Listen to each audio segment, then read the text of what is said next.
नूर गांव एक छोटा सा गांव था जो पहाड़ों और जंगलों के दरमियान बसा हुआ था। गांव के लोग सादा जिंदगी गुजारते थे और खेती बाड़ी करते, लकड़ियां काटते और छोटी छोटी कच्ची झोंपड़ियों में खुशी खुशी रहते। इसी गांव में एक लकड़हारा रहता था जिसका बेटा आदिल सबसे अलग था। आदिल का दिल हमेशा मुहिम जोई चाहता था। वो गांव के दूसरे बच्चों की तरह खेल कूद पर नहीं रुकता, बल्कि अक्सर पहाड़ों और जंगलों की तरफ निकल जाता। इसके दिल में ये सवाल हमेशा रहता, क्या इस दुनिया में वाकई कोई ऐसा राज छुपा है जो हम नहीं जानते। एक रात आदिल ने एक अजीब ख्वाब देखा। ख्वाब में आसमान टूटता हुआ महसूस हुआ। बादलों के बीच से एक सफ़ेद परिंदा नीचे उतरा। परिंदे की आंखों में चमक थी और इसने एक पुराना सा जुमला कहा, आदिल, तेरा मुकद्दर तुझे एक खोए हुए शहर तक ले जाएगा। वो शहर जहाँ सोने के दरिया बहते हैं, जहाँ खजाने हैं और जहाँ रोशनी को अंधेरों ने कैद करके रखा है। लेकिन खबरदार, ये सफ़र आसान नहीं। आदिल घबरा कर उठ बैठा। दिल तेज धड़क रहा था। सुबह होते ही इसने अपने दोस्तों को ख्वाब सुनाया। कुछ ने हंसकर कहा, ये तो बस तेरे वहम हैं। ज्यादा लकड़ियां काटते काटते तुझे ख्वाब भी अनोखे आने लगे हैं। लेकिन इस रात जब वो लकड़ियां काटने के लिए जंगल में गया तो इसने एक ऐसी चीज देखी जिसने इसकी रूह हिला दी। सामने वाकई वही सफेद परिंदा मौजूद था जो इसने ख्वाब में देखा था। परिंदे ने अपनी चोंच से एक सुनहरी पर जमीन पर गिराया। जैसे ही आदिल ने वो पर उठाया, अचानक इसके गिर्द रोशनी का दायरा बन गया। दरख्तों ने सरगोशियां शुरू कर दी, हवा की रफ्तार बढ़ गई और परिंदा बोला, ये तुम्हारे सफ़र की शुरुआत है, लेकिन याद रखना, हर मोड़ पर तेरा दिल आजमाया जाएगा। अगली सुबह आदिल ने अपने वालिद से इजाज़त ली और सफ़र पर निकलने का फ़ैसला किया। माँ ने रोते हुए कहा, बेटा, ये सफ़र ख़तरनाक लगता है, मत जाओ। लेकिन आदिल के दिल में जोश और तजस्सुस की आग थी। इसने कहा, माँ, शायद ये मेरा मुकद्दर है। अगर मैं ना गया तो सारी ज़िंदगी पछताऊंगा। आदिल सफ़ेद परिंदे के पीछे पीछे एक घने जंगल में दाखिल हुआ। इस जंगल की फ़िज़ा कुछ मुख्तलिफ थी। दरख्तों के पत्ते ऐसे लगते जैसे एक दूसरे से राज की बातें कर रहे हों। परिंदों की आवाज़ें आम परिंदों की नहीं, बल्कि किसी अनजान ज़ुबान की थीं। कुछ दूर जाने के बाद इसे एक बूढ़ा फ़कीर मिला जो एक दरख्त के साए में बैठा था। फ़कीर ने कहा, मैं जानता हूँ तू कौन है और कहाँ जा रहा है, लेकिन याद रख, ये रास्ता आम नहीं। ये वो जंगल है जहाँ हर शाख, हर हवा और हर साया तुझे आजमा सकता है। आदिल ने अदब से पूछा, बाबा, क्या आप मुझे कोई नसीहत दे सकते हैं? फ़कीर मुस्कुरा कर बोला, बस इतना याद रख, जो दिल के साफ होते हैं वही अंधेरों के पार जा सकते हैं। सफ़र जारी रहा।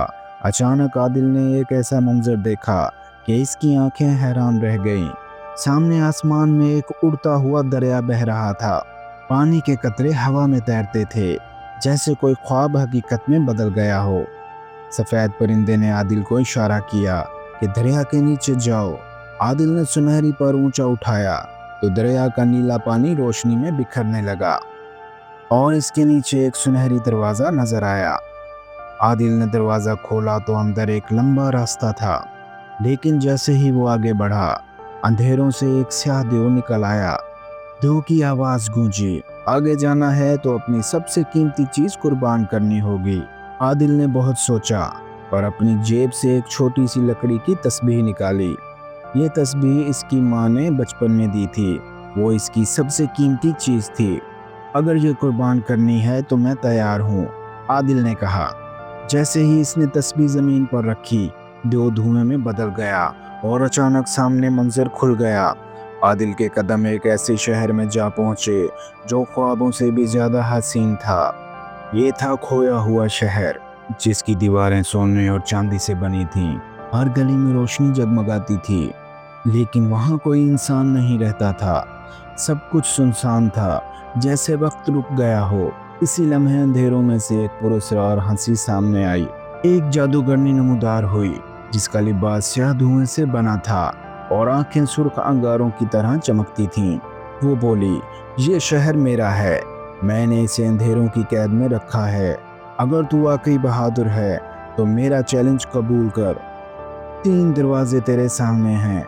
एक दरवाज़ा खजाने की तरफ जाता है, दूसरा मौत की तरफ, और तीसरा हमेशा के अंधेरों में ले जाता है। सही दरवाज़ा चुन ले अगर हिम्मत है तो। आदिल ने सफ़ेद परिंदे की तरफ देखा। परिंदे ने चोंच से ज़मीन पर एक रोशनी की लकीर खींची। अब आदिल के सामने फैसला था। आदिल ने हिम्मत के साथ सफ़ेद परिंदे का पर उठाया। अचानक परों से रोशनी निकली और एक दरवाज़ा खुद ब खुद खुल गया। ये वही दरवाज़ा था जो खजाने और सच्चाई की तरफ जाता था। अंदर दाखिल होते ही आदिल ने देखा कि एक सुनहरी दरिया बह रहा है। इस दरिया के बीच एक बड़ा सा क्रिस्टल रखा था जो रोशनी से जगमगा रहा था। लेकिन जादूगरनी पीछे नहीं हटी। वो गजबनाक होकर बोली, ये खजाना मेरा है, ये शहर मेरा है, और तू कुछ भी नहीं। इसके हाथ से स्याह शोले निकले। आदिल ने क्रिस्टल को छूने की कोशिश की तो जादूगरनी ने इस पर हमला किया। अचानक सफ़ेद परिंदा हवा में बुलंद हुआ और इसने अपनी असल शक्ल दिखाई। वो दरअसल एक आसमानी मुहाफिज था जो शहर की हिफाजत के लिए भेजा गया था। आदिल और जादूगरनी के दरमियान जंग शुरू हो गई। एक तरफ रोशनी का तूफान, दूसरी तरफ अंधेरों का तूफान। जमीन लरजने लगी, आसमान पर बादल गरजने लगे।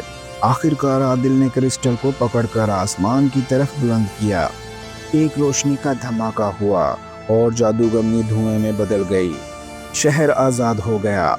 सुनहरी इमारतों से रोशनी फैलने लगी। कैद में कैद लोग वापस आ गए। सफ़ेद परिंदा मुस्कुराया और बोला, आदिल, तूने रोशनी को अंधेरों से आज़ाद करा दिया है। ये शहर तेरा नाम हमेशा याद रखेगा। आदिल गांव वापस आया। अब वो सिर्फ लकड़हारे का बेटा नहीं था, बल्कि लोगों के दिलों का हीरो बन चुका था। लेकिन सफ़ेद परिंदे ने जाते जाते इसे एक और सुनहरी पर दिया और कहा, यह सफ़र ख़त्म नहीं हुआ, ये तो एक नई शुरुआत है। प्यारे दोस्तों, अगर आपको ये कहानी पसंद आई है तो चैनल को लाइक करें, सब्सक्राइब करें और बेल आइकॉन को ज़रूर प्रेस करें।